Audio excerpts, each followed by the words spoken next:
Welcome to What the Decks, where over the course of a lunch hour, we take the idea for a deck build from Lunchbox to Deckbox. I'm your host, Skylar, and this is a special week. This is the fourth week of What the Decks, but more importantly, it is what we are calling What the Hex's week of Warhammer Underworlds. And that is because as of Saturday, there's been the start of a content avalanche, and every day until we're through it, you get a podcast episode going live each day. And so that started on Saturday with Zondar's Gravebreakers, Sunday with Rhymelocked Relics, yesterday with Thorns of the Briar Queen, ahead of this build today. I was actually on that live react, and I was really enthusiastic for this to be the first build that I jumped into on What the Decks. And then today we dropped Spite Claw's Swarm. Tomorrow is Gits, and Brian will be live reacting on that. Don't miss it. That was his first warband, and he is pumped. And then the last day will be of new content. The sixth day will be Mollug's Mob, and we have a special guest for that one as well. So don't miss any of these. We are super excited to have put in the work to be able to do this week of Warhammer Wonderworlds, and I hope you enjoy it. Today we're going to be building the new version of Thorns of the Briar Queen. So we're going to be getting the gears turning a little early ahead of when they come out, kind of get you thinking about them in advance, maybe even give you a deck to launch into them with. So I'm hoping to do a bunch of these over the next few weeks. So I think I'll probably be doing all four. Now, the only thing I don't know is if I'll be taking a break to do something different in the middle, but we'll find out together. So today, again, is going to be Thorns of the Briar Queen with Passive Prophecy. But there's one shout out I want to get out of the way before we jump into the field report covering the Loonfort, and before we get into today's build. And that is to some unsung heroes of our podcast, and that's our wives. They support us so much. Behind the scenes, sometimes we have to put in a lot of extra time to make sure that we can get things out, to hit that wave of excitement and to be there for that day one. And we have some amazing people in our lives that support us and make sure that that this is all possible, that they put energy underneath our sails. They don't mind that Underworlds takes us away, and they're important to each of us. In fact, I am going to Adepticon later this week. Tomorrow, actually, oh my gosh, it's way too close. And tonight, before I head out, taking the night to go on a date with my wife. And I'm really, really pumped. So she doesn't know this yet, but I'm pulling what she pulled on us on our first date, and I'm bringing a board game for us to play over dinner and drinks. So very first time I met her, she did that. But today's episode first includes a field report, and that field report is covering the Loonfort, the knights that say, "Nee, nah, nah, nah, nah, nah." And I was able to play 3 games with him since I last saw you, and that was against the Thricefold Discord with Toxic Terrors, Exiled Dead with Fearsome Fortress, and Grisel's Arena with Breakneck Slaughter.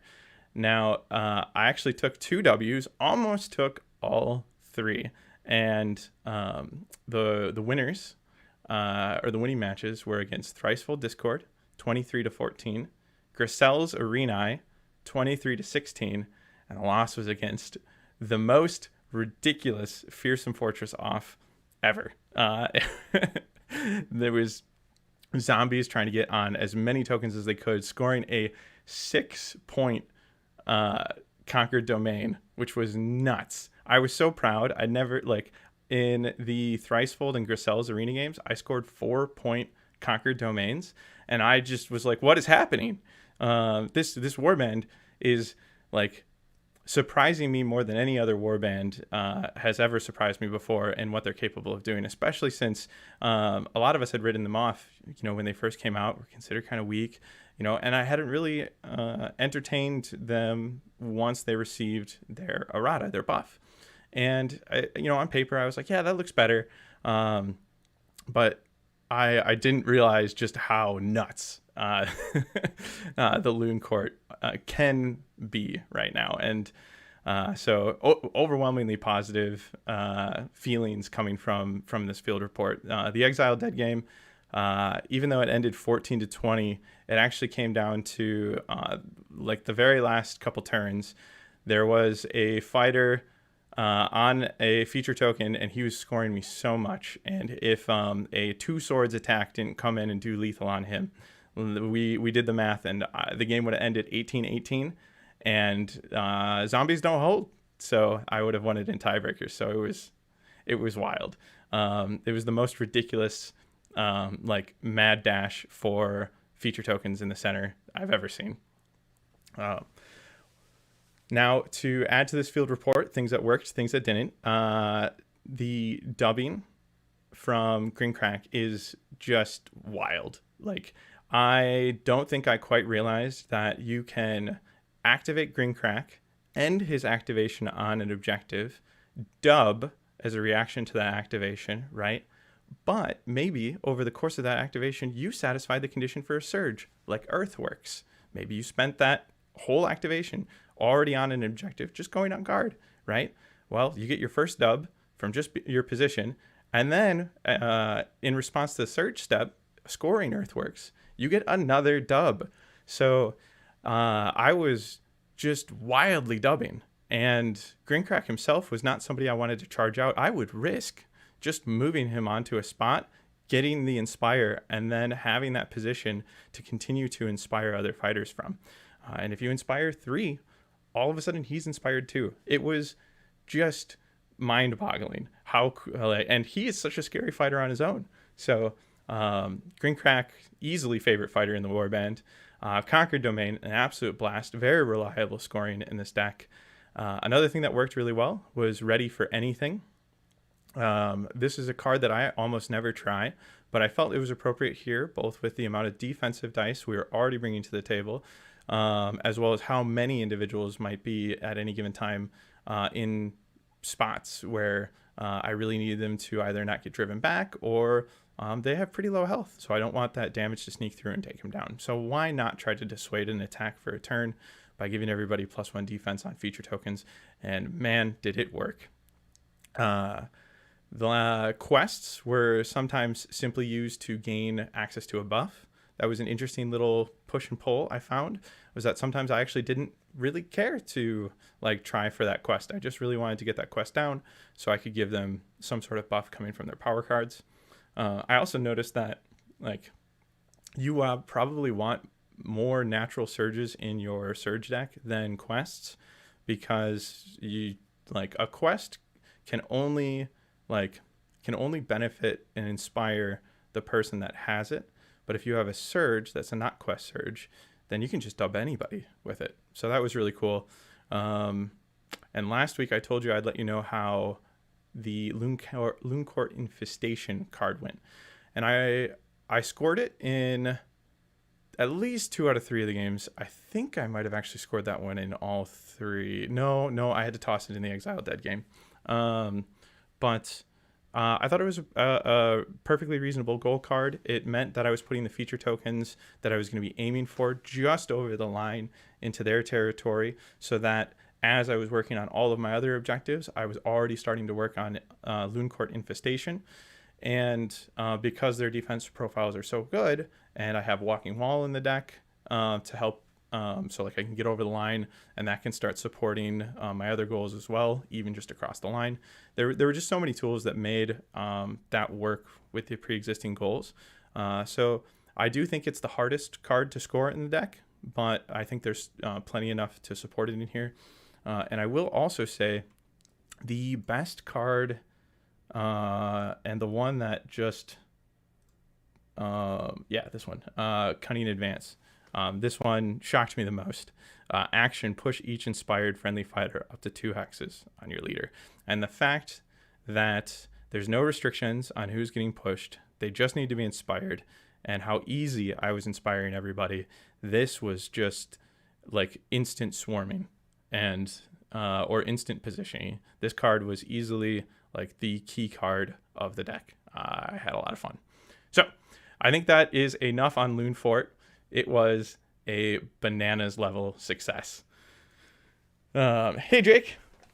So we've got 2 Jakes and a jungle camper. You know what? So I'm a huge League of Legends fan. I used to play that game near obsessively. Actually, if my friends would say it, they would say obsessively. So I was the jungler for a majority of my League of Legends career. So happy to see the username there. It's just something I enjoy. Specifically Vi and Sejani, best jungles. All right, on to today's task, and that is Thorns of the Briar Queen with Passive Prophecy. So I'm pretty excited about this build. When I was like, the reason for this build is during our live react, I was realizing how much positional tech, including teleports, they have available to them. And I was like, you know what? I bet we can actually play the numbers game here. Like, we can just position in ways that we've never been able to position before to satisfy, like, oh, now I'm on the number we need. Now I'm off the number, to make room for another card. Like, I just feel like we can really, like, get on and off objectives as we need. Oh, I think if I hit clear editor, yep, we still have this. Okay. So that's kind of where, like, I was initially like, I have to give this a try. And this is the new version, right? Yep. Okay, perfect. So we have our 64 cards loaded in. And let's go ahead and do what we normally do and just take a look at what our goals can be here. Now, Complete Harmony is probably something I'm not going to build towards here, but always a really fun goal card. I've seen it scored. It's not impossible to score. It might even sneak its way back into this deck. I guess for that reason, we'll just add it to the top because it is 5 glory. We'll see if we start to reasonably think we're going to be able to position for it. But it's going to be secondary. It's not the primary goal. It will probably get cut. So let's dive in. Dread Reputation. Score this in an end phase if each surviving enemy fighter is adjacent to one or more friendly fighters, or each surviving friendly fighter has 1 or more move and or charge tokens. So I think this card is going to be fairly difficult. We have at the beginning, I'm going to add this one so we get access to our fighters. So we have a total of 7 fighters, right? So it's asking us to have 7 fighters that have move or charge tokens if they're all alive. That's really hard. It's also asking us to have all of these individuals, well, not all of these individuals, their individuals surrounded by at least one of our own, right? And that is just such a variable ask. That can be 3 fighters, that can be 9 fighters. Gits just got the refresh. They're going to be, popular here as well, I imagine. They're a blast to play. And if we have to have all 9 of them, surrounded by R7, that's not happening. So I think this is an extremely difficult ask most of the time. We're going to avoid that one. So that's gone. For Boarding Inevitability, score this in an end phase if there are 1 or fewer surviving enemy fighters from each enemy warband, or 1 or more enemy leaders are vulnerable.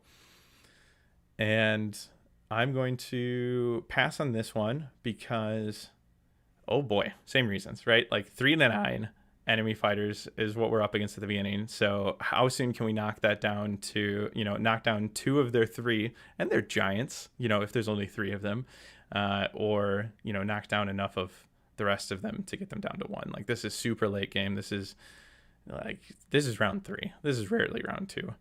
Or 1 or more enemy leaders are vulnerable. That's so hard to orchestrate. We're going to leave that one out. Reclaimed Turf. Score this in an end phase if your warband holds 3 or more objectives and your warband holds 1 or more objectives in no one's and or enemy territory. Love this. Okay. So holding is what I want to do. Holding is what I'm excited to be doing with this deck. And hold 3 is totally reasonable. Making sure that we have one of those over the line beyond our territory, I think is fine. Yeah, we're going to be taking reclaimed turf. This is the type of card I want to strive for. And that's why this isn't completely out the gate right at the beginning. Tide of Death. Score this in an end phase if your warband holds more objectives than each other warband. Perfect. Hold more. 2 points. Excellent. This used to be called Dominant Position. When it was a universal, it was hot. It was in everybody's decks. It was so good. Even if you weren't traditionally playing the hold game, you could find yourself bringing it into your deck and just countering the one that you would assume was in your opponent's deck. And sometimes it would score off of holding 1. Sometimes you had to hold 3 and they're on the other 2, just to make it happen. It's a really fun objective, and I think it's going to be great here. Portents of Doom. Score this in an end phase if the value of objectives your warband holds adds up to 9 precisely. And so this is where Passive Prophecy gets a bit iffy. And that's one of the reasons why I'm excited to try it here, is because I think we've got so much tech to move us off of these exact numbers. We're looking for exact values. I can't score this if I have 10, right? Between 5 and 4, 1, 3, and 5. What if I had 2, 3, and 5? That's not going to work. So I got to figure out how to get somebody off of 2 and onto 1, or figure out a way to flex these numbers a little bit, which is also present in the deck. This is one we're going to take. And when you score this objective, your warband holds 3 or more objectives, gain an additional glory point. We are going to try for that 3, let me tell you. Take the city. Score this in an end phase if your warband holds 1 or more objectives and your warband holds each objective in 1 or more territories. 1 or more territories. So I feel like this is just going to naturally score as we're working on holding what we're going to hold. This could just be holding the 1 feature token that's made its way into no one's territory, assuming there's only 1 there. You can also, at any point in time, delve to change this math, by the way. So like when talking about Portents of Doom, if we were on that 2, 3, 5 example, and I didn't have a way to flex that 2 down to a 1, I could just delve the 2 and then find my way with a 4th fighter onto the 1. And so the same could be true here for Take the City. If I'm going to abandon an objective, but I want to keep Take the City easily accessible, I'll just delve before I abandon that objective, making it so that, if that territory normally had 2, now it just has 1.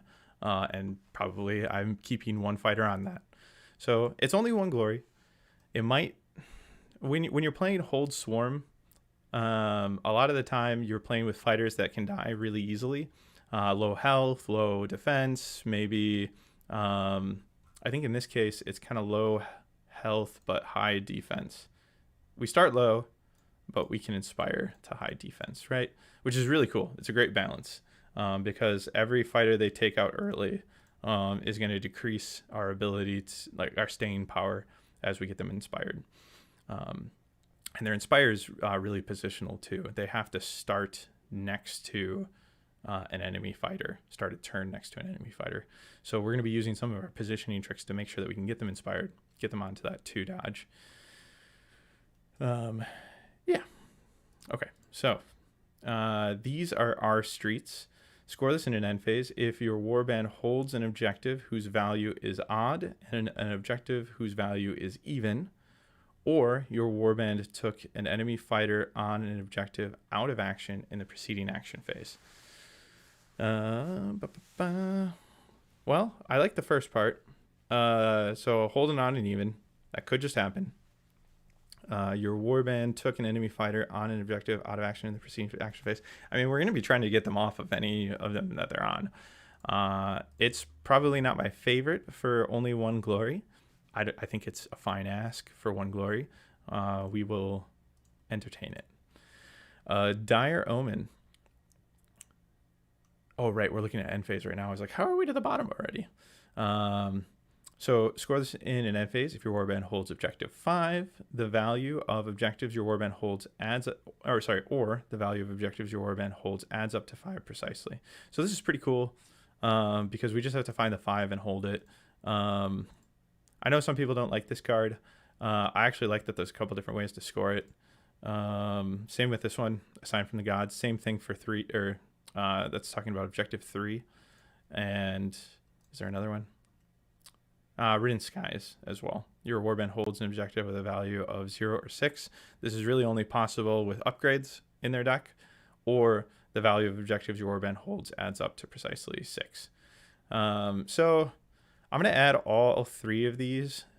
I can't really give you a reason for like one over the other. We're going to be cutting probably 2 of them. We're going to decide just which number we think is the most reasonable to try to hold. I think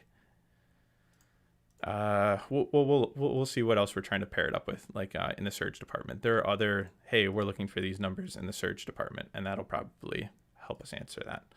And lastly here, Positive Foreboding. Your warband holds more objectives than each other warband, and 1 or more of those objectives are within 2 hexes of no one's territory. So a wide berth here. We're already going to be trying to hold more.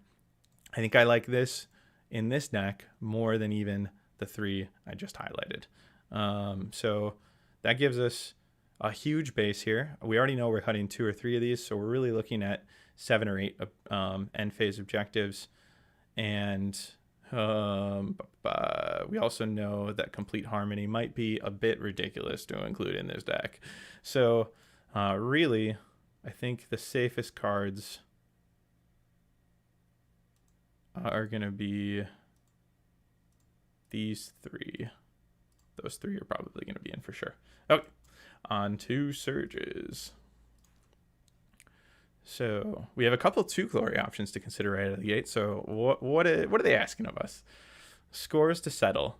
It's a hybrid. Score this immediately after the second or subsequent successful attack action made by friendly minions in this phase, or an activation step if your warband holds each objective in enemy territory at least 1. I'm tempted. I want to bring this. I at least want to try this card out. So I think we can probably we probably have good chances at either side of this second or subsequent successful attack. I mean, sometimes that's just going to happen, right? Sometimes you'll be charging around trying to get to where you need to get, and you're going to land those attacks, and this will just come out. Other times we're looking at so a lot of swords, I believe. Yeah, a lot of 2 sword attacks that don't really get better. No. Now, what they do have going for them is anytime they have a fighter that's next to an opponent, and your fighter has a charge token, Wave of Terror triggers here, and they count as 2 supporting fighters instead of 1. So that can really help with your accuracy of these attacks here. If you were going for like an aggro swarm build with them, this card would be a no-brainer. It would be super in your deck, and you'd be focusing a lot on making Wave of Terror happen as much as possible. All right, your lucky day. This one is one I definitely want to try for. The value of objectives your warband holds adds up to 7 precisely. Objectives 5 and 2, and 1 or more enemy fighters are out of action. So 5 and 2 was just a example there. So this card has variable difficulty into matchups. You're fighting, somebody with low health fighters, lots of them. You can probably take one down, get them out of action. Heck, if you're fighting something like the Plague Pack, just kill Skritter. Like, sure, Skritter doesn't count as being taken out of action, but once he's off the board, he's out, and he only had 1 health. Like, make that rat work for you, because otherwise it'll work for them. So we're gonna go for your lucky day, and because we're going for a hold 7, value of 7, I think that's immediately gonna knock us off of 0 and 6. Well, Yeah. I mean, this one really requires objective fuel to make it happen. So, um, you can get it on holding exactly 6 in the end phase, but we really don't want to be scoring these precise holds in the end phase. We want like if we have Portents of Doom in hand, right? This is what we want to be scoring in the end phase. So let's get rid of the 6, and we'll continue to think a little bit more about the 3 and the 5 one, because both 3 and 5 can really help here. I'm leaning towards keeping the one that's 5, but we'll see. All right, bypass the guards. So duel. Score this immediately after a friendly fighter makes a move action, which moves through one or more hexes that contain an enemy fighter. We have move 3 as a base for most, if not all of our fighters, all of them. And we inspire up to 4 on everybody. So at the beginning of the game, when you want to score this the most, you have to move 3 through somebody. You have so many tricks in the power deck. I almost started with the power deck on this build. That can help get you closer, that can help fully reposition you. So I don't actually think this is a hard ask. It's not asking you to throw dice. It's just positional scoring. You also have to end it on a feature token, but that's where we want to end a lot of this stuff. So I'm going to put bypass the guards in. I think this card's going to be great. Deadly Clutches. Hold on, I need a drink.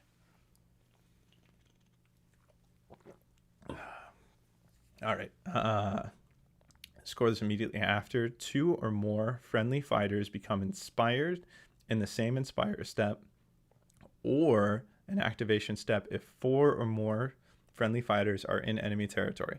I'm not sure how great this one is, but it's one where a field test is gonna let me know like exactly how good it is, because we can either try to hug with 2 fighters somebody that's charged on their team. So we just activate Varklav after somebody's charged, and we say, hey, you 2 ghosties, boop, go next to them. And if they don't come mess with that situation, this just scores. On your next activation, this would score in the example I just gave. But I think I'm going to be pressing into their territory, trying to get on their objectives quite a bit. So let's give it a try. Distract the watch. Score this immediately after an activation step if 1 or more friendly fighters are adjacent to an enemy fighter, and 2 or more other friendly fighters are on objectives. Oh, I would reckon this is even easier. We'll take Distract the Watch before we take Deathly Clutches. So we'll grab this now. This is in threat of cutting. Sorceress Syndicate. Score this immediately after damage dealt by a friendly wizard took an enemy fighter out of action. We have 2 wizards. We have the Briar Queen herself, level 2. Varklav, level 1. And I'm not sure what our spell load is going to look like. We'll consider it. What's nice is it doesn't have to be from spells. They could just be the ones dealing the damage. And so I like that. And they have our best attack profiles, so it's not unheard of. The queen is not a key fighter for us, actually. She's a good fighter, don't get me wrong, but Varklav's our key fighter, right? Has an ability that we really don't want to see go down during the course of the game, because we want to use this as much as possible. So he's not somebody we want to really put in harm's way, but she can get in there and start attacking people. As far as kill surges go, I'm not completely against it, but I'd probably take Deathly Clutches before it. So let's add it, because I don't know how good our Passive Prophecy ones are going to feel. Score this immediately after an enemy fighter was taken out of action if that fighter was inspired. So we killed an inspired enemy fighter, or that fighter was on a starting hex in enemy territory. No, we're going to pass on this. I've actually been hot on this second part in the past. There was a universal kill surge that I enjoyed taking that was like this. And sometimes it would really mess with my opponent's heads when in a best of 3, if they saw it in the first one and they knew being on a starting hex would get them killed, like all of a sudden they like felt the pressure of every time they would move and end a move, they like couldn't be on a starting hex. But I think that card that I'm thinking of wasn't restricted to enemy territory. It was just starting hexes in general. So this is a bit more harsh to try to like orchestrate or abuse. You really kind of got to get them where they live before they move out. All part of the plan. Score this immediately after an opponent's activation step if the value of objectives your warband holds adds up to a number greater than the number of surviving fighters. So this includes you, surviving fighters here, right? It doesn't say surviving friendly or surviving enemy. So you're starting at 7 plus whatever they bring. So at the worst, this could be 16 if all of you and all the gits were alive. And you're not holding 16. That makes it sound like I'm cold on this one. I'm not, though. This can be a pretty fun one. But I've normally tried to score this when I was rocking like Miari's Purifiers, and I have only got like 4 fighters to start with. Okay, I think across all of these, this is weaker. So let's pass on it. That way we're not cutting absolutely everything. Devoted Offerings. Score this immediately after you play your third or subsequent ploy in the same action phase, or you draw your third or subsequent power card in the same action phase. This requires no positioning, no dice. This is just card based. I think this is unanimously understood to be like extremely good. We're going to take that, and we're going to take tools that could super trigger this second ability too. So Hanging On. Score this immediately after an opponent's activation step if one or more friendly fighters are each holding an objective in enemy territory. We're probably going to be doing that here and there. And one or more of those fighters have 2 or more move tokens. That part's probably not going to be true. So we're passing that. Held in a Bloody Fist. Scores the Surge Duel. Score this immediately after an opponent's activation step if one or more friendly fighters are each holding 1 or more objectives, and 1 or more of those fighters have 1 or more wound counters. So, I've scored this by being on a lethal or like running through a lethal before. I don't have that advantage here. I'm not going to be running through a lethal with the ghosts because it's not going to injure them. But if we do have somebody who finds injury,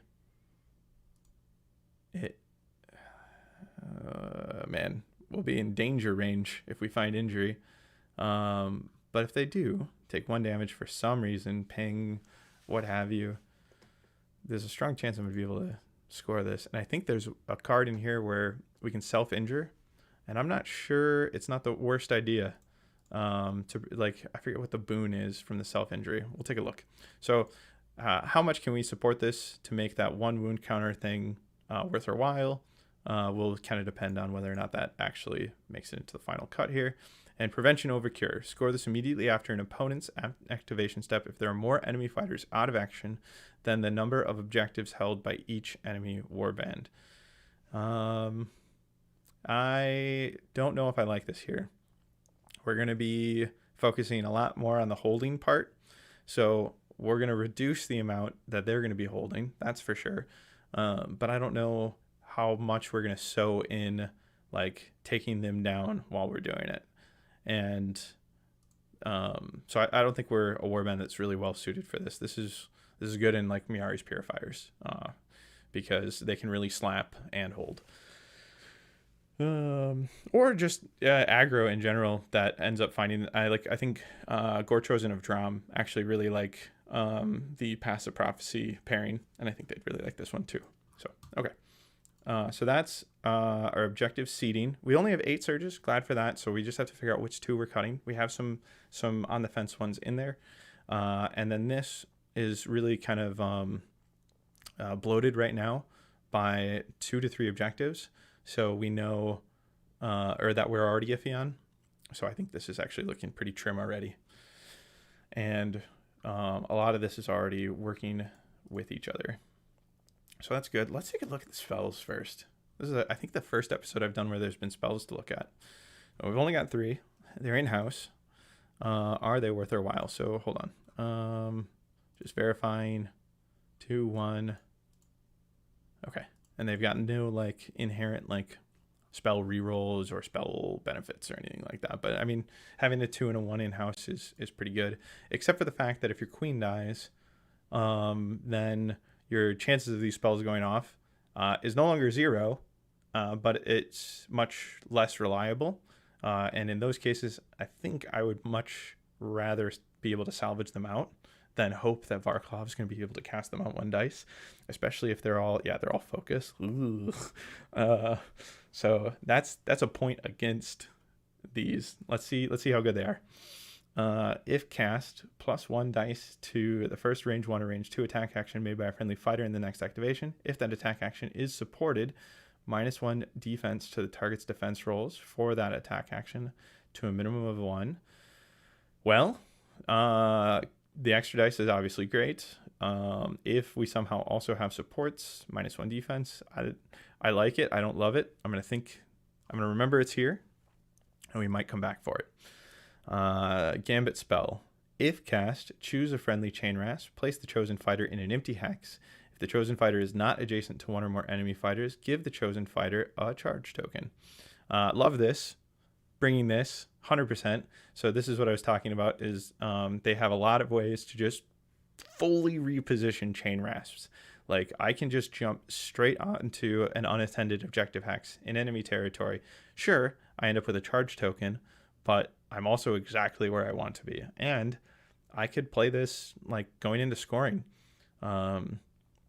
especially if I had just been knocked off of that objective that I really needed to be on.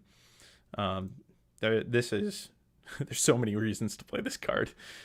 This is going to be in every Thorns the Briar Queen deck, I think.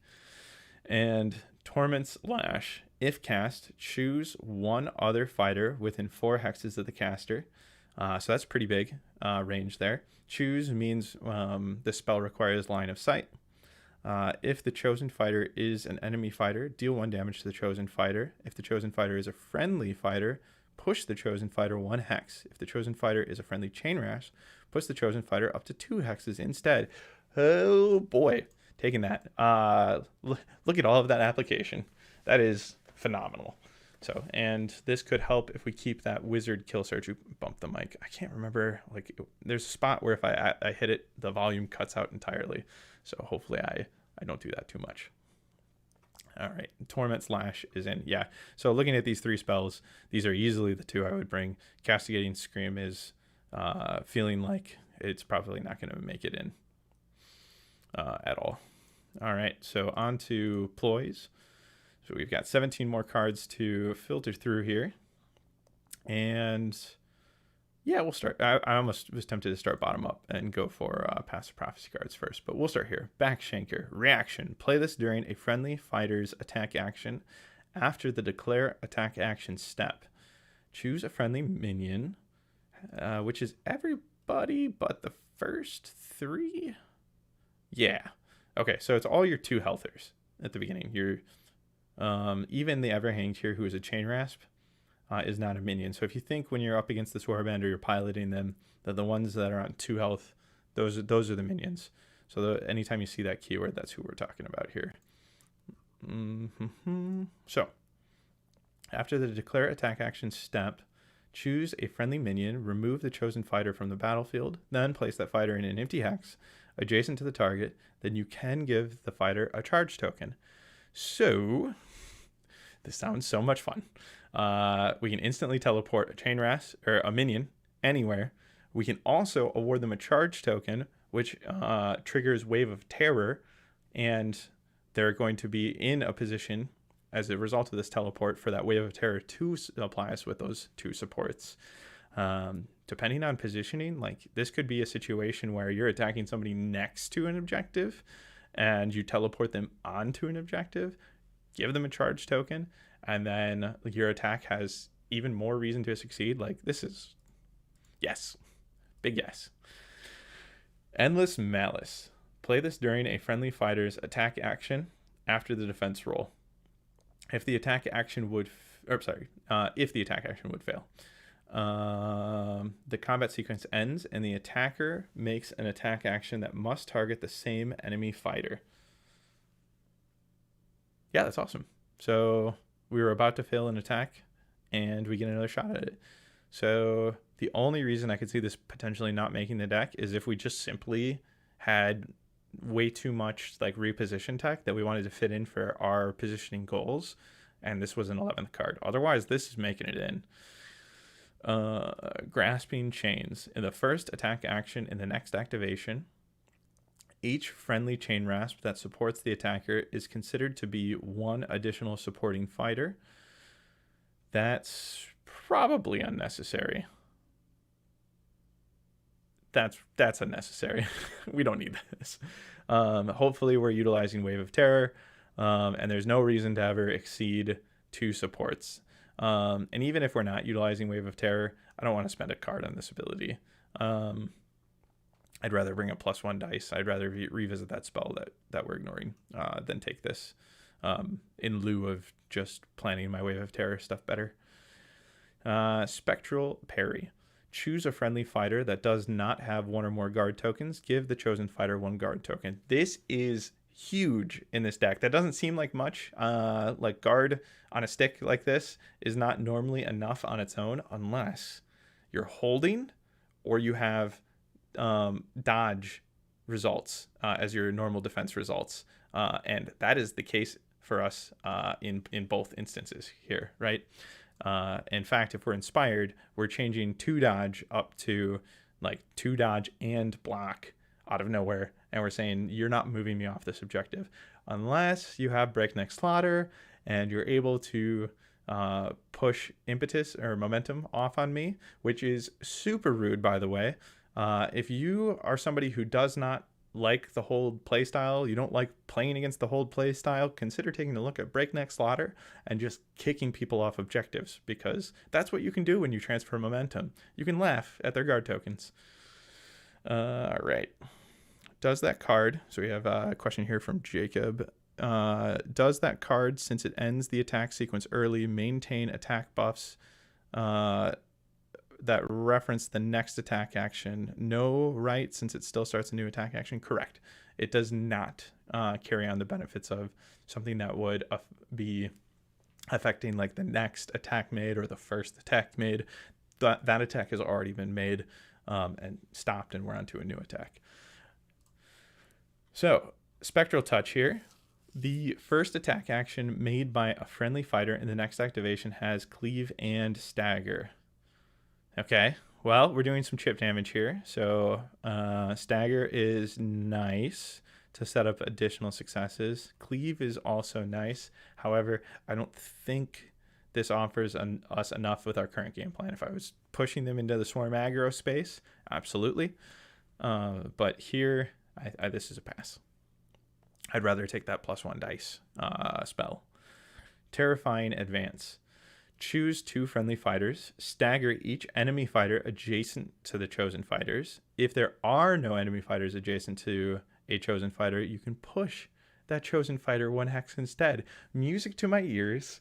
Not only does this say choose 2 and push, but it also has the versatility of letting me choose fighters adjacent to enemies and get staggers off of them. And on the flip side, from a balance standpoint, this says if you are worried about one of my fighters pushing onto an objective or something and you can get next to them, you can prevent that with this card. You know, I might have other tools that can make that happen, but there is counterplay here. So I think this is like good on both sides of the coin. Unbound Crooks. Choose a friendly fighter with no move or charge tokens, remove the chosen fighter from the battlefield, and place them on an empty hex in no one's territory. Then give the chosen fighter a charge token or a move token. I love this deck. I can't wait to play this. I could just teleport them onto an objective in no one's territory. Even if you held it a moment ago, maybe I spend my activation running somebody at it and kicking you off of it with drive back, and then in power, whoop, planting somebody on it. I'm so excited. There's the like shenanigans in this deck. Like, okay, reposition, right? So teleport, push, teleport. Wait, was this one? Yeah. push, guard, which we want, re-attack, and then this one is a teleport. So there's 3 teleports? Like, what? And then 2 pushes in here already. So I've got 5 out of my 7 cards help me reposition and could like really help me hold all of these spots that I'm trying to be on. Maybe I'm already on a number and I need to get off that number and onto another number, and that number is currently free. Let me teleport. Like, yes. Can you tell I'm excited? I can't wait for the field test for this one. I actually never played as Old Thorns. I barely played against Old Thorns because when I came into Beastgrave, and in my local meta, just nobody was playing Thorns at the time. It sounded like they had they were this legend. They had their time. People really liked them. They're really fun, but like they were, they were powerful. They were winning tournaments and stuff like this. And I think when I came in, maybe they were still at that power level, but my local is really good about not wanting to introduce new players through high power level matchups. So compliments to Davey, Phil, Jazz, and Alex, who welcomed us in and didn't play this absolutely broken stuff. Like Grimwatch was pretty much brand new when I joined as well. They were one of the first after I joined, and people were like, well, like you can play against them, but like, no, this is going to be hard, or we can try something else, stuff like that, when I was first getting into the game. So, I've made others super excited to play Thorns now. I'm sorry. I hope it's good. I just think it's going to be. A pact sealed in blood. Choose a friendly fighter that is holding an objective. Deal 1 damage to the chosen fighter. After that fighter is dealt damage, if your warband holds 3 or more objectives, draw 3 power cards. So I think I want to explore this card. I don't know if this is a trap in this deck because I'm rocking fighters that become vulnerable a lot of the time after they've taken 1 damage. And I'm of 2 minds there. One, I've just set them up for ping deaths, which, is a risk maybe I'm willing to take. The other is, so like that's the negative side of this coin. The positive side of this coin is they have 2 health. Come on. Like any attack was going to take them down anyways. What's like, for the most part, what's dealing 1 damage to them in advance? They're still going to die that way. So I think we explore this, and I think this ends up supporting taking Held in a Bloody Fist, as well as Devoted Offerings. So I think this card is big that it can help with one or both of those items. And that's something I noticed with Loonfort. I barely used wound counters, says Jake. Stuff just went from full to dead. Exactly. So I think that's going to be at least worth trying in this deck. Bursting Power. I hate this card, mostly because I hate being on the other side of it, especially when you are playing a Swarm Warband. I think this card feels really bad. So like if you're up against an elite warband, this card often does almost nothing. Like sometimes maybe you'll luck into 1 damage on 1 fighter, or if their positioning was really bad, maybe you got to hit 2 of them, and that's not nothing. But like when you're fighting like a Swarm Warband, this card can deal like just based on where people start. Like this could just instantly get a shot at dealing damage to 2-3 of them. And all of a sudden they're wounded, right? And then, especially like in Championship, maybe then you run somebody in with Old Avalanche and then just finish them off. So that's an extreme example. We're talking Nemesis here instead, but this card doesn't sit right with me. Cries an Exiled Dead. Exactly. In fact, I played up against Paths of Prophecy Buccaneers at one point in time. They hit me with Bursting Power on 3 of my zombies. I was playing Exiled Dead. I ended up moving them forward. They'd all been damaged. And I was like, well, I'm going to lose one of these. So I marched them all forward, created a line in no one's territory because I wanted to prevent them from getting in. And then Buccaneer himself, or like Black Powder himself, dropped on him an upgrade that allows him to ricochet his shot and with a scatter token and deal like 1 damage to adjacent fighters of his original target. And this was Alex, by the way, for those familiar with the podcast. We talk about Alex quite a bit. He's a local mad scientist and a ton of fun. And so he shot the middle zombie with this just gunshot, and then ricocheted with a scatter token and hit the left one, and then ricocheted with a scatter token and hit the right one. Got a triple kill. It was an extremely fun moment, though. We were both laughing and crying. I was laughing and crying because we were laughing so hard, and partly crying on my side because. But that's all to say. I guess this card isn't bad. I just really don't like it. And I think on principle, I'm going to leave it out. Dangerous objects. Stagger each enemy fighter that is within 1 hex of an objective token their warband does not hold. Within 1 hex of an objective token their warband does not hold. Okay. Well, in a lot of cases, they're going to be holding these because they're going to be trying to prevent us from holding them. So I don't think this is going to do a lot of mileage in countering like such a heavy hold deck as this is going to be. So easily distracted. Choose an enemy fighter. Push the chosen fighter 1 hex. Then pick one opponent. That opponent chooses another fighter. They push the chosen fighter up to 2 hexes. This card is terrible.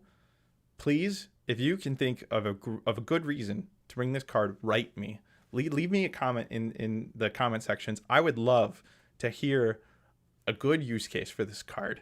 You never want to give your opponent that level of a push. It's not worth it. It's not worth it. Don't bring this card. Fair Fortune. I've seen it go badly so much for people who have tried to run it locally, and it's always the first card that they filter out of their deck. Fair Fortune. Choose a friendly fighter. Give the chosen fighter an upgrade from your hand. Ooh, okay. Listening. Do not spend any glory points when you play that card. When you play this card, if your warband holds 3 or more objectives, draw 1 power card. So this could help us with, I think, Devoted Offering, right? We want to know. Well, it could help us with the draw part of Devoted Offering. 3rd or subsequent power card in the same action phase. No, I don't think this does enough for us. This card's not bad. I just don't know. Let's put it in. Let's think about it. I think in this warband it will replace itself a lot by letting you draw another power card. But the reason I'm lukewarm on this is because this is best during round 1. So we kind of really need some banger upgrades that we're like dying to get out before we can get Glory out. Because otherwise late game, then you really need to be holding 3 to like replace itself. Otherwise this card's just not doing enough for you. So in constant predictions, choose up to 2 friendly fighters, give each chosen fighter 1 guard token, not bad here, and stagger each other friendly fighter. We have 7 fighters, and choose up to 2 friendly fighters, give each chosen one a guard token. So this is you can choose, give each chosen fighter 1 guard token. So you can choose 1 fighter and give them a guard token. But I guess what I'm trying to arrive at is the stagger each other friendly fighter is not optional. So like the guard token parts are, the stagger is not, and you could be staggering up to 5 of your fighters. Is that something that you really want to be doing? Probably not. Reversal of Fate. Pick a feature token within 2 hexes of a friendly fighter. Flip that feature token. This card's hilarious into Zandar's Gravebreakers because they want to be, they want objective tokens. That's how their main mechanic works. They're going to be, I forget what it's called, but they're going to be using like Unearth and Exhume only when they've been able to move an objective token over. And if you turn it into a cover token, all of a sudden that makes that not work for them. But outside of that funny application, this card really doesn't do anything. So we're going to pass on it. You can always just jump on that feature token and delve it. Oh, you know what? I'm discounting this one too quickly. This could also help with your hold more. It could also like allow you to delve essentially without taking the cover issue. And in this deck, that could be big. We could have fighters near other fighters that are on objectives that we want delved. And this could help with complete harmony. Actually, this card is interesting. I've seen other cards that do the flip thing at a range outside of the context of this deck, and that's why I was discounting it so quickly. Ooh, I think I'd rather try this out than Fair Fortune. In fact, so much so, goodbye Fair Fortune. Slinging in there, choose a friendly fighter, push the chosen fighter 1 hex, push the chosen fighter up to 2 hexes instead if the chosen fighter would end that push on an objective token. Perfect. This is where we want to be. This is great. Add more push deck. So choose a friendly fighter, heal 1 the chosen fighter, heal 2 the chosen fighter instead if your warband holds 3 or more objectives. This is not going to go far enough for us, as Jake pointed out before. He was barely using wound counters with the Loonfort. Stuff just went from full to dead. That's going to be the case here. This card isn't gonna do enough for us, so we're gonna leave that behind. Tread the Path. This one's good. Man, I'm gonna have a hard time cutting this power deck. Choose a friendly fighter. The chosen fighter makes a move action. The chosen fighter's move characteristic is X for that move action, where X is the number of objectives your warband was holding when this card was played. So this probably doesn't win out over any of the teleports, but to be able to just do a move out of nowhere with any fighter, they could even have a charge token on them when you decide to do this, and for that to be fueled by the amount of objectives we're on, something we're going to be doing already. This is pretty good. This is high up there. Yeah. Okay. So, 11. Okay, this isn't going to be as hard as I thought it was going to be. We just have to find 1 to cut in here. But feeling really good about it. We get to bring a lot of their new toys as well. 7 of the cards from Thorns. And on to objectives. So, Awful Leer, Stare of Death, reaction. You can use this once per round after this fighter's activation. Choose a visible enemy fighter within 4 hexes of this fighter. That fighter cannot make charge super actions in the next activation. Hilarious. I love that this is a reaction. If this was an action, it wouldn't be like this. We'd be past. We'd be on to the next card. But as a reaction, I'm just tempted. This feels like an 11th card right out of the gate. But man, to be able to like move onto an objective, see somebody within range that could charge you, and say no, is a fun use of that. So Chill Touch here. His fighter attack actions have Ensnare. Nah, we're gonna like if we're hurting for upgrades and we want to come back to have some form of accuracy boost, sure. If I was playing Swarm aggro, sure. Beyond that, we're gonna pass. This is what I'd rather take. +1 dice to this fighter's attack actions while this fighter has 1 or more charge tokens. So when you charge, you receive the charge token right after the move, before the attack itself. So this helps when you're charging. This is not just a like, do I have a charge counter already and my warband's charged out? No, this will help with that 1 charge, and that's often going to be all you need it for. So only reason this might make its way out of our deck is if we decide that accuracy is not 100% what we need. Enforced or Enforcer. You cannot give this to a minion, so not those 4 2 health fellas that we have tagging along, but the other 3. Friendly fighters within 2 hexes of this fighter cannot be driven back. Oh, cool. You can get this on the queen. Get her in. She's pretty threatening. She's got a range 2, right? Yeah, she's got a range 2.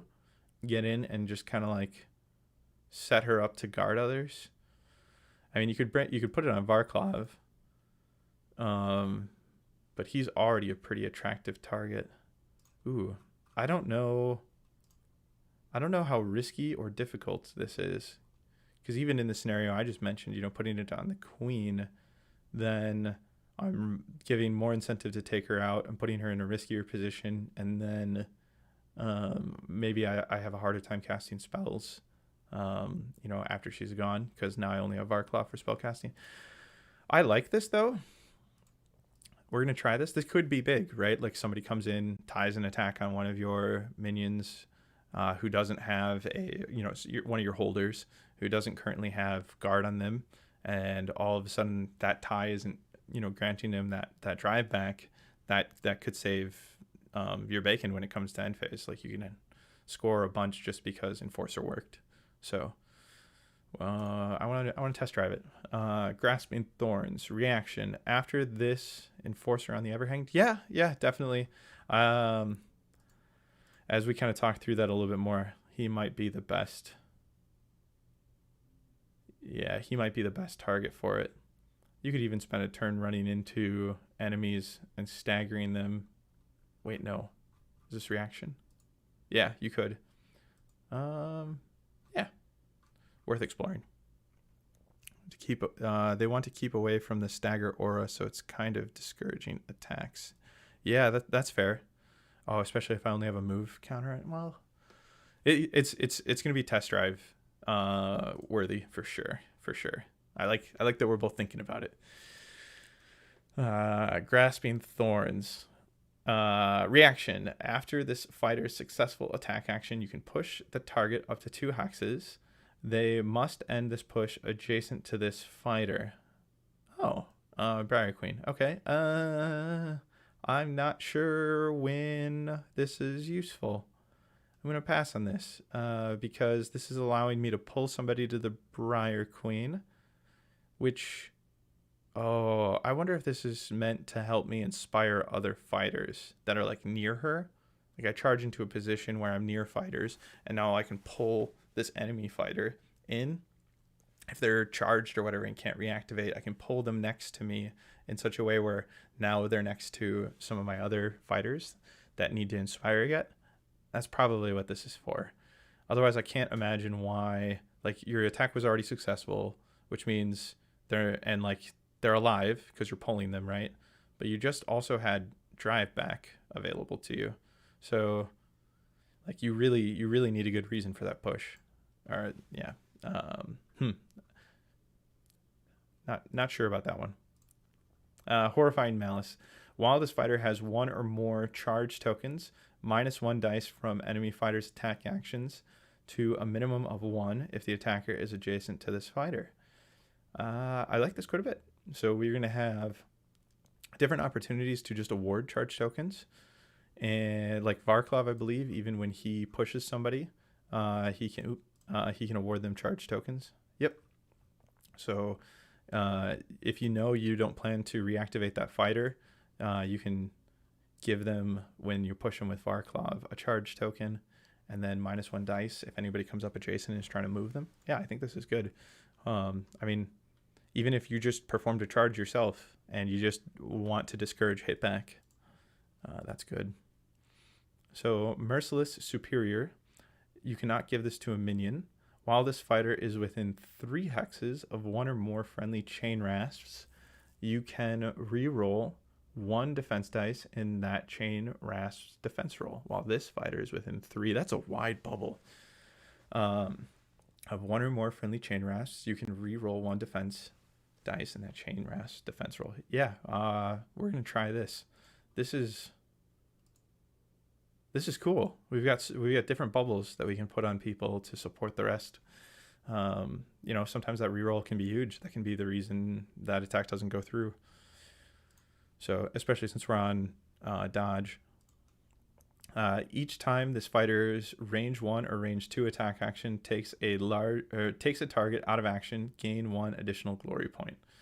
Oh wow! On Varclav. So this is an interesting push-pull with him because with what we're doing with him, we want to keep him safe. But he is the best fighter on the team, or amongst the best fighters on the team. So if you're risking him instead, this gives you rewards for that risk. I like that this card exists. I don't think it belongs in this build. This is for Swarm aggro, I think. Spectral Coils. Attack action. Range 2. 3 swords, 1 damage with Grievous 1.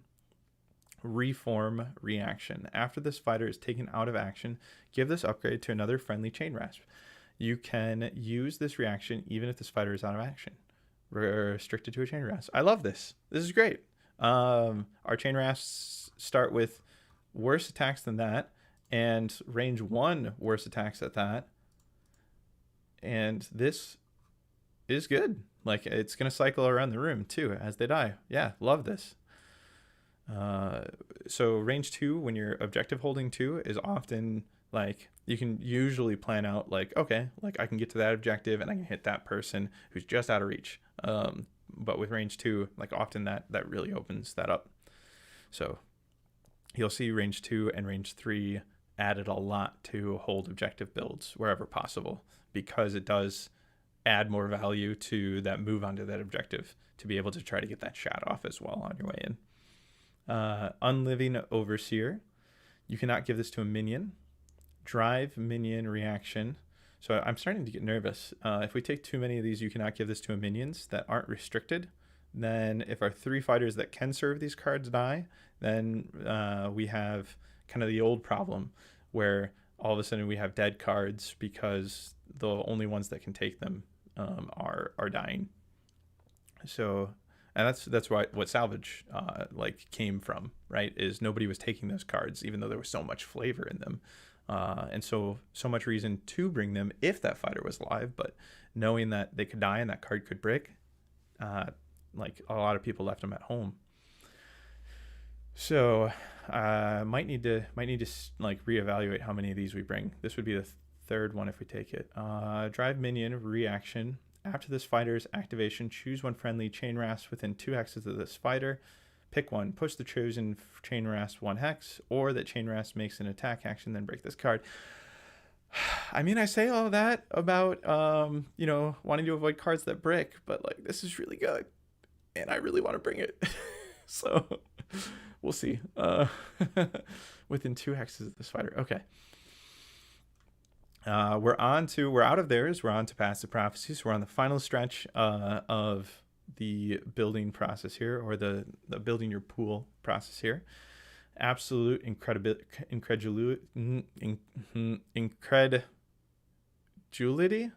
Objectives held by this fighter cannot be flipped or moved.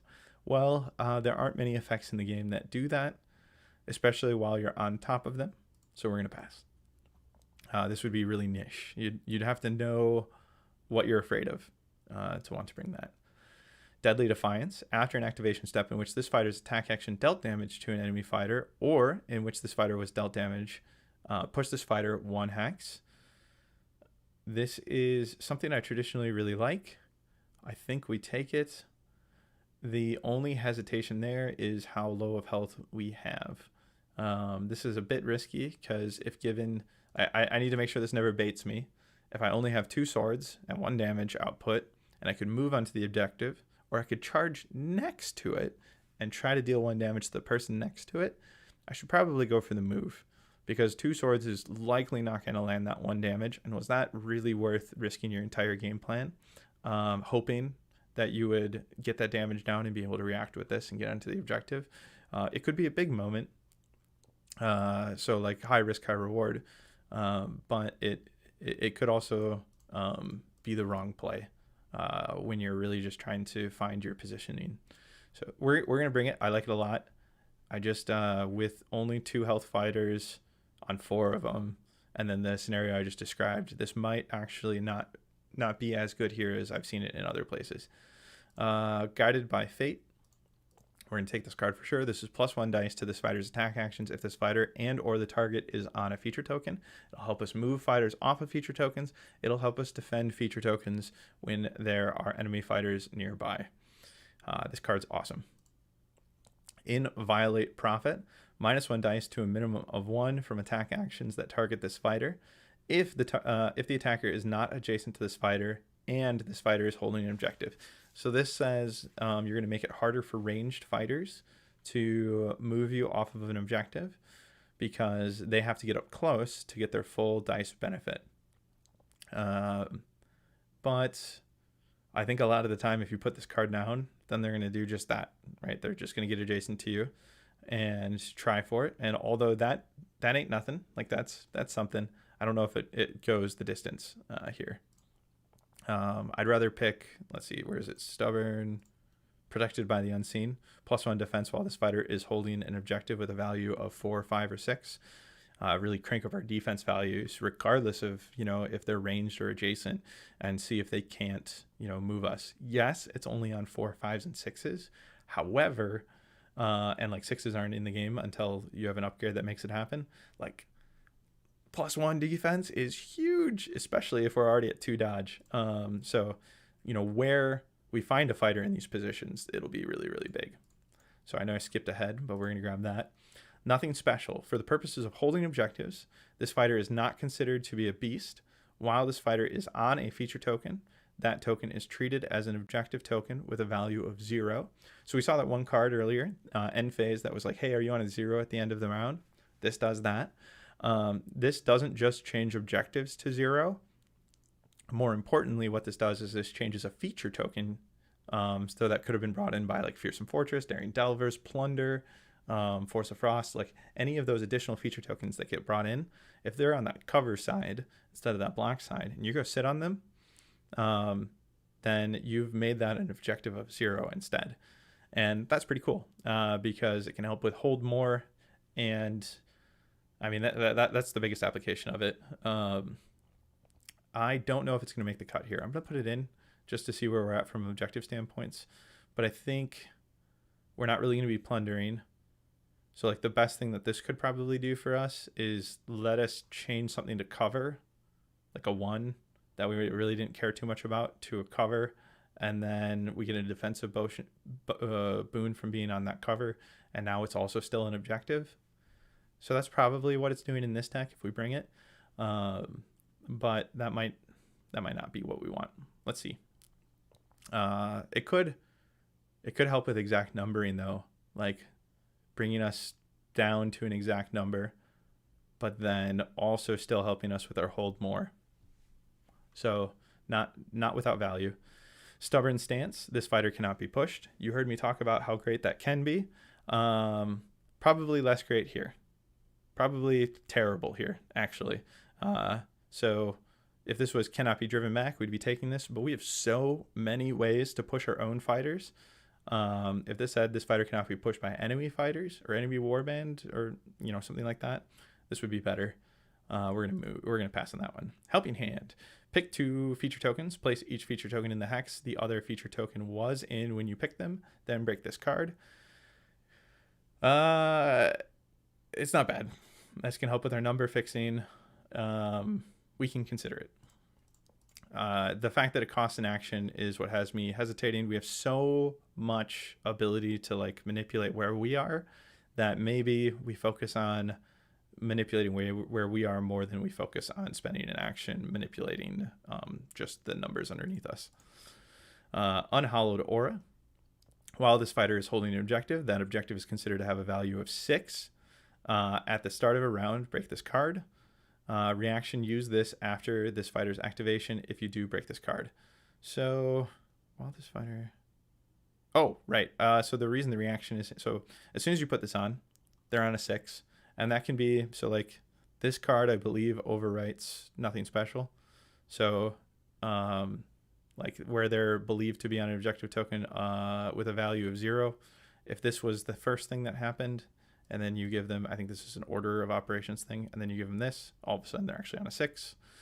That's edge case. It's really probably not going to come in here much. But what this really helps with a lot is not only is it giving you a value of 6 in the moment, but if you only need it for a surge real quick, then you can react and you can break the thing underneath you to help you fix different numbers. So that's cool too.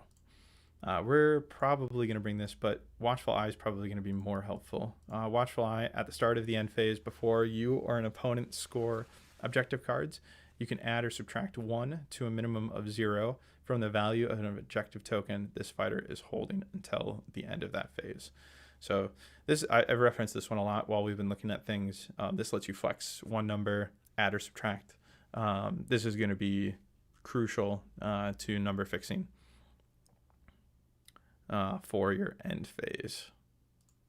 The only thing that weighs it down is that it's end phase only. Okay. 14 upgrades, so that'll be a little bit harder to trim, but we're on to the trim. So how crazy do we need to go into numbers, and do we like the idea of going for complete harmony? So your warband holds each objective. So if we want to go for that, then we definitely bring Reversal of Fate. Pick a feature token within 2x of a friendly fighter, flip that feature token. Because this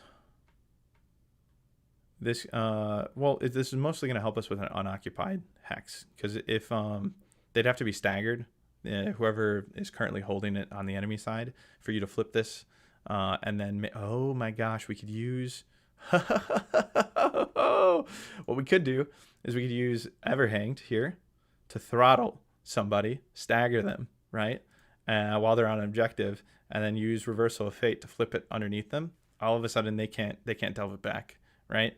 So they can't hold more than us. They can't stop us from getting complete harmony.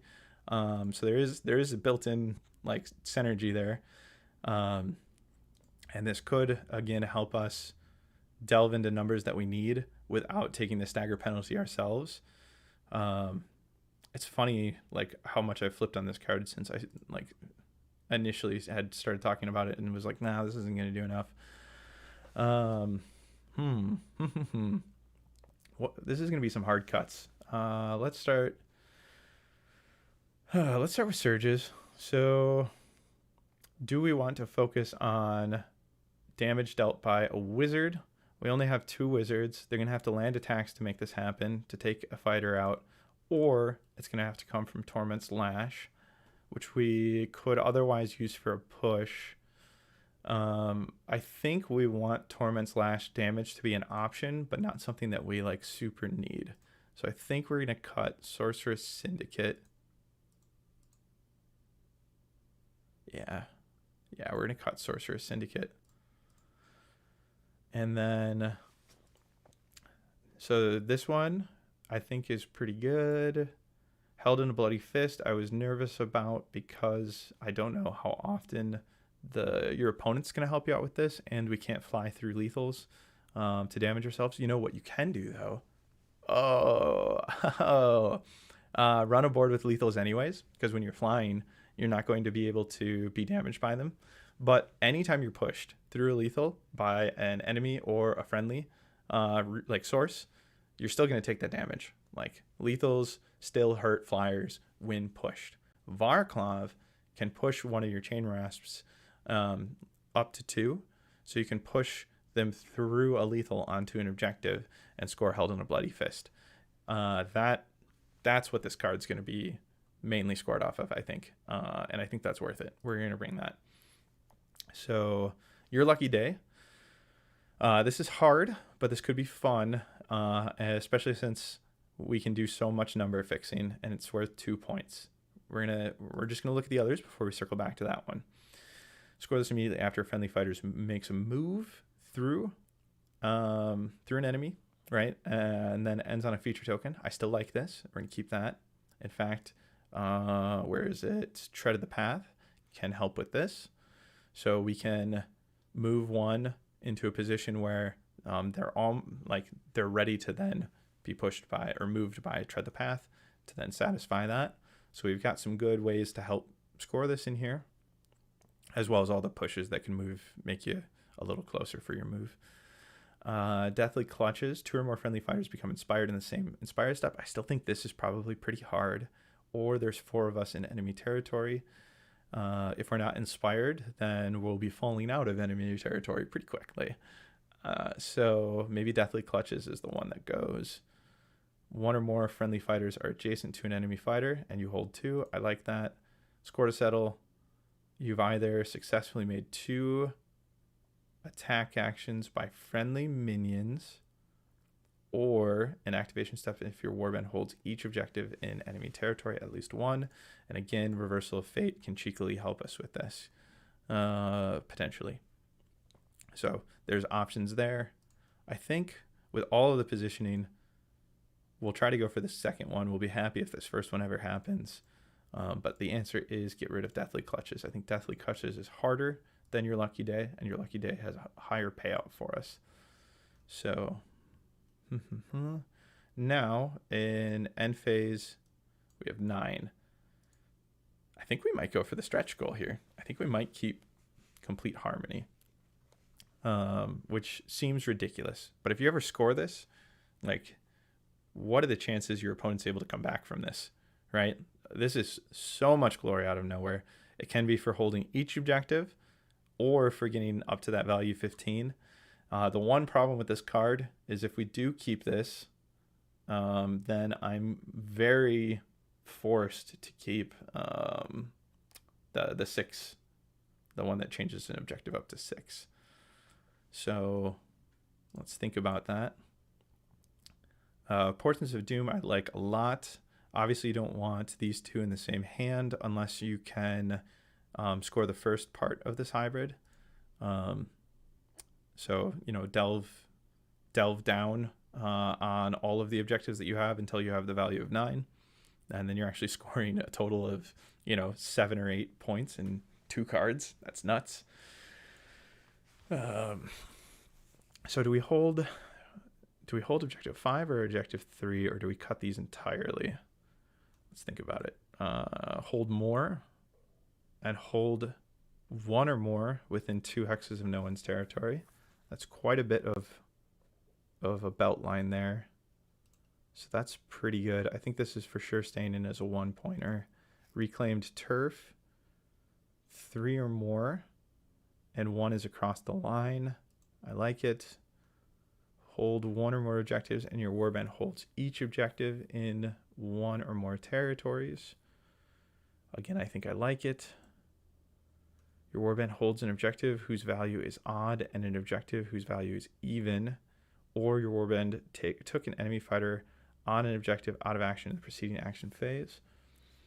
You know, sometimes the even and odd stuff can be really tough. Let's see, which one's that? Is it Unhallowed Aura? Yeah. Oh wow, this could give you another even. There's more odds than evens, so that's something you always have to consider when you're looking at something like this. That could be an interesting reason to keep that 6. And Tide of Death for sure we're keeping. Hold more. Oh man, this is hard. So we got to cut 3 of these. And I think we're cutting at least 2 1-pointers. Let's like really crank up our glory ceiling here. I don't think any of the 2s are unreasonable. So let's cut this one because it requires an even and an odd, or that we killed somebody on an objective. So I feel like this is, as far as 1 glory goes, probably the hardest ones we've currently added. I think take the city is fine, but not as easy as holds 1 or more objective. Well, actually, positive foreboding is probably not as easy as take the city. And then Dire Omen or a sign from the gods. Well, if we probably want that 5, and then there's different ways that we can add up to 5. Do we just cut these 2? We might just cut these 2. Let's see. That way, no matter what we're holding, we have a shot at our 1-pointers without having to do number fixing. Yeah. Okay, we're just going to cut these 2. And we're going to keep Complete Harmony. Oh boy, this is going to be fun to test. All right. So, next up, we have to figure out what to cut here. Pact Sealed in Blood can help us score 2 different objectives, but it can really help give us like access to the rest of our power deck. I think we take a Pact Sealed in Blood for sure. Reversal of Fate has entertained me so much that it's earned its keep. Just from today's conversations alone. Slinking in there is awesome. Tread the Path. Oh shoot, I don't know what to cut. It might end up being Endless Malice. Just make a second attack. Yeah, what a weird cut. Remake a failed attack. Oh, but this isn't minion restricted. This could be with your like powerhouse fighters. I might need to keep that just to give us some reliability. Okay, let's circle back. Let's think about what we want to remove from here after we look at these. Okay, so Spectral Coils we're keeping. That gives us a really good weapon option for all the holding that we're going to be doing. This gives us another push. How many pushes is too many pushes? And the option at another attack, which could help us with score to settle. So I think this card probably gets to stay because it could help with our positioning and it could help with score to settle. While this fighter is within 3, you can re-roll. Okay, so that helps us defensively. While this fighter has 1 or more charge tokens, -1 dice from enemy fighters' attack actions to a minimum of 1 if the attacker is adjacent to this fighter. This is probably up for cutting due to the adjacency that's necessary from it. I think I'd rather get the +1 or the reroll on my dice than a -1 that's conditional on if they're attacking adjacently. Adjacent attacks usually have the most dice though, so that's one thing to keep in mind. Like not all attacks are equal. Like sure, range attacks like have a higher threat range, but often they have fewer dice.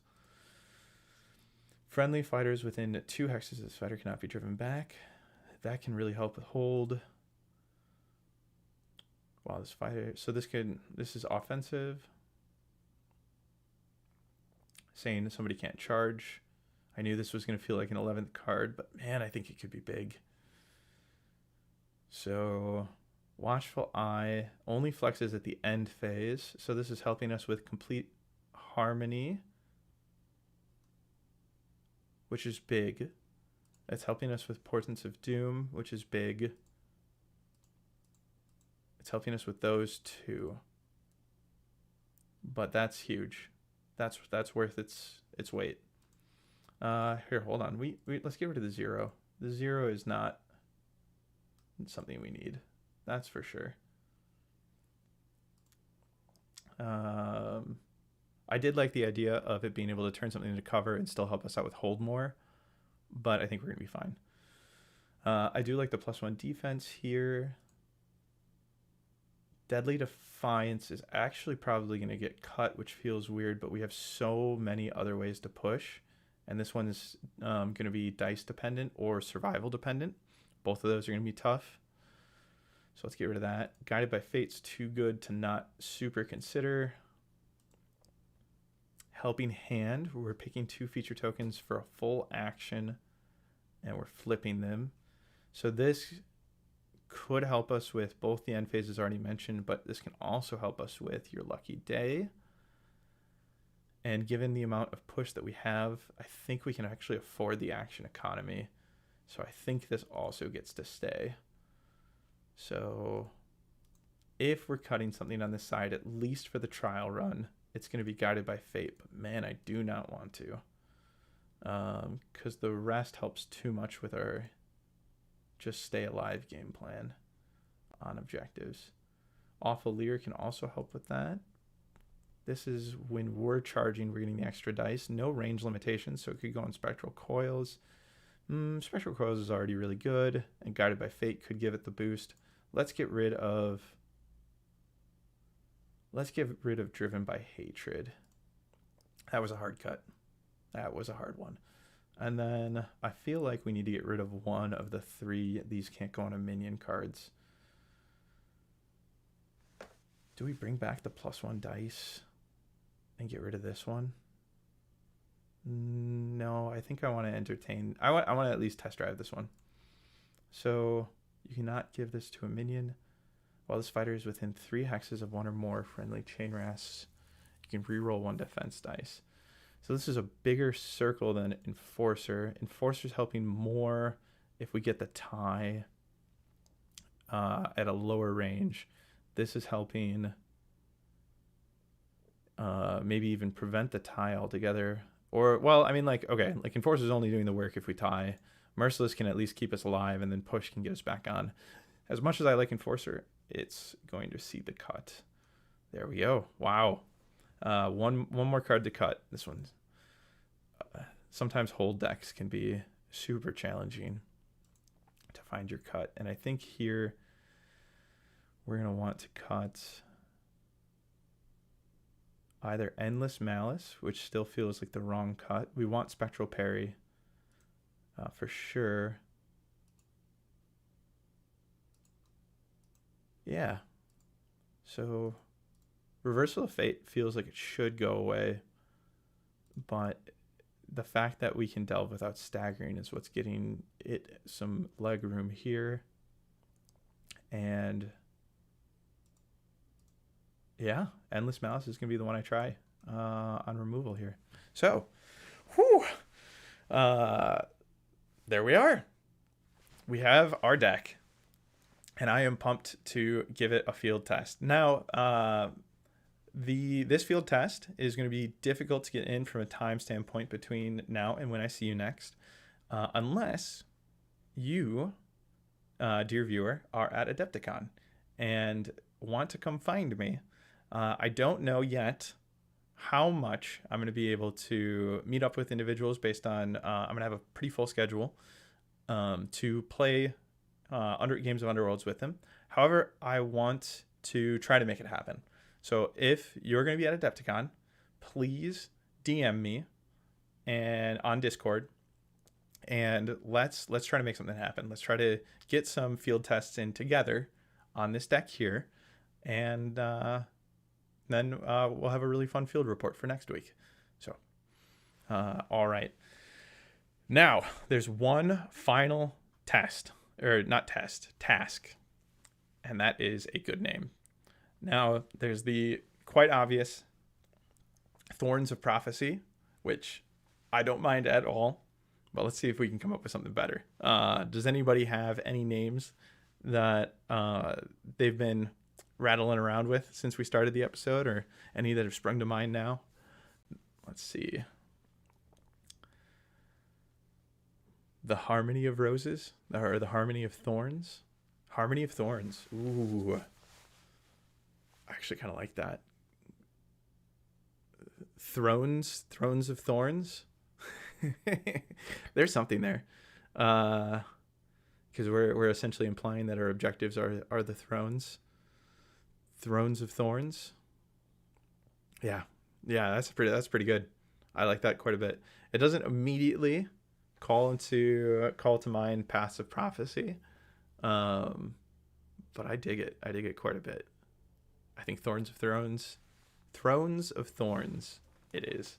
Or Throne of Thorns? Throne of Thorns. Should probably be Throne of Thorns. Yeah.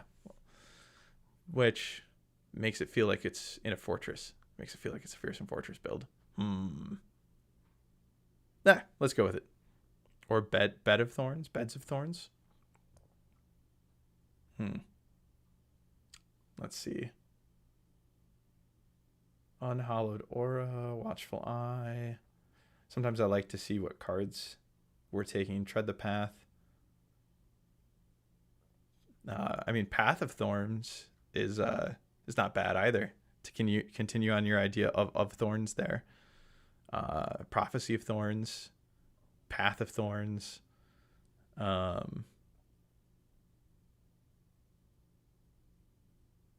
Yeah. Whoa. Quick. Vote in the comment section. What would you like? Let's do it. Let's get this name ironed out here. Da-da-da-da. Is it going to be Prophecy of Thorns? Or do you like Path of Thorns better? I think Throne of Thorns is out because I think that it should be a fortress build, which, by the way, I think could be a lot of fun. You were leaning into objectives, but yeah.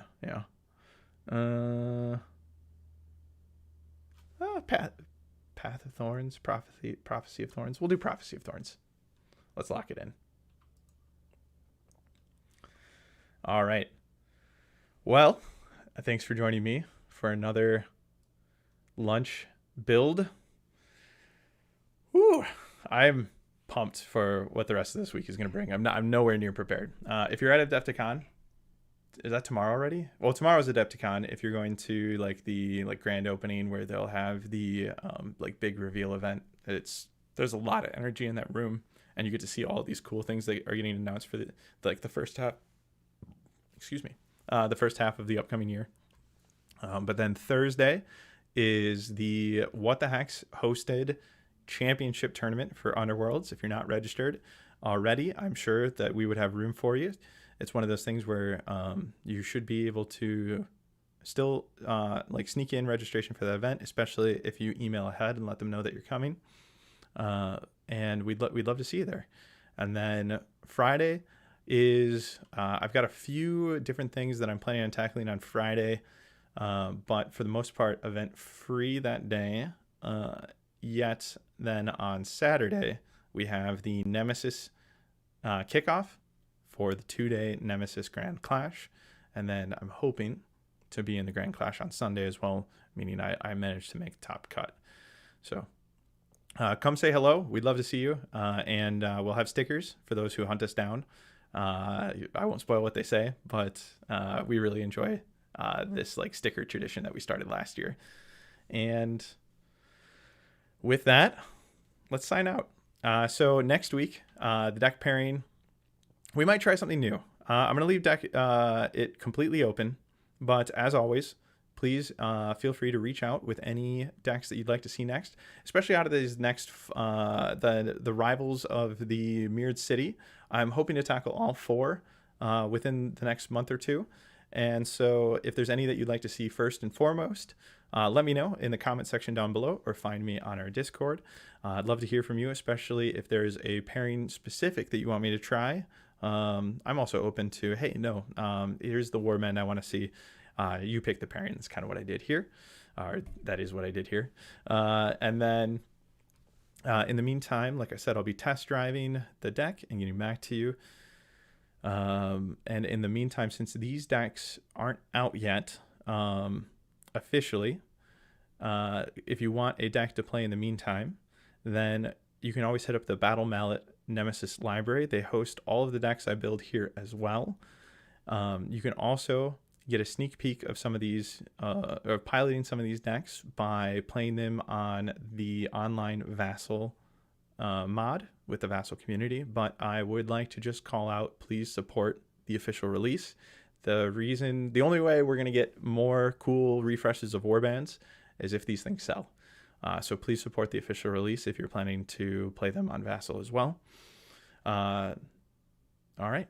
You can best reach me in the comments below or on the Mortal Realms Discord. You can check out all the Mortal Realms network has to offer, including a link to our Discord at themortalrealms.com. I'll have a link in the comment section, or like in the description below. I realized I hadn't been doing that. That makes a lot of sense. I should do that. Thank you for watching. Hope to see you next week. I've been Skylar, and this has been What the Decks.